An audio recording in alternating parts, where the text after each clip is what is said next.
तो आज मैं आपके लिए बीए सेकेंड सेमेस्टर का चैप्टर फर्स्ट का सेकंड पार्ट लेके आई हूँ, जो हम 2 मिनट में ख़त्म कर देंगे, जिसका नाम है हिंदी भाषा का परिचय एवं विकास। संस्कृत काल में 3 बोलियों का प्रचलन हुआ, पश्चिमोत्तर, मध्यवर्ती और पूर्वी। पहले हमारे यहाँ 6-7 बोलियाँ बोली जाती थी। प्रचंड, केकई, टक, शोरसेनी, महाराष्ट्रीय, अर्धमागधी, मागधी। आधुनिक काल में इसका और विस्तार हुआ, जिसमें पंजाबी, बंगाली, बिहारी, आसमी, उड़िया जो लिखा है उड़ीसा, राजस्थानी, गुजरात, पहाड़ी, मागधी, हिंदी इत्यादि ये भी शामिल हो गए। विकास अथवा इतिहास। हमारी हिंदी भाषा का विकास कैसे हुआ? हिंदी भाषा का विकास 1000 ईस्वी में जन्म लिया उसने। वह अभी तक प्रचलन में है। इसको 3 भागों में विभाजित किया है: आदिकाल, मध्यकाल, आधुनिक काल।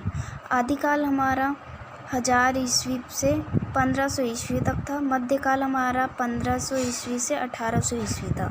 और आधुनिक काल आप देख सकते हैं 1800 ईस्वी से अब तक का है, जो हम अभी तक बोल रहे हैं। बात कर लेते हैं आदिकाल की, जिसमें हम ध्वनि, व्याकरण, शब्द भंडार, साहित्यिक में प्रयोग होने वाली जो भी हमारी इस टाइम हम लैंग्वेज यूज़ कर रहे थे आदिकाल में, उसकी बात कर लेते हैं। आदिकाल में हमारे स्वर व्यंजनों का निर्माण हुआ था, जैसे का, की, का, ऐसे। आदिकाल में नपुंसक लिंग का भी प्रयोग किया जाता था। तत्सम शब्दावली थी।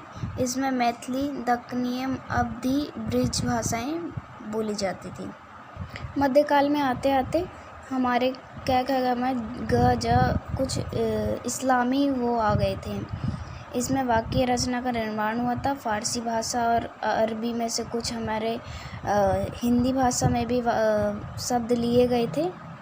आदिकाल आते आते हमारे कुछ शब्दों में आ का प्रयोग किया जाता था, जैसे कॉलेज और डॉक्टर। वियोगात्मक भाषा का निर्माण हुआ 1947 में।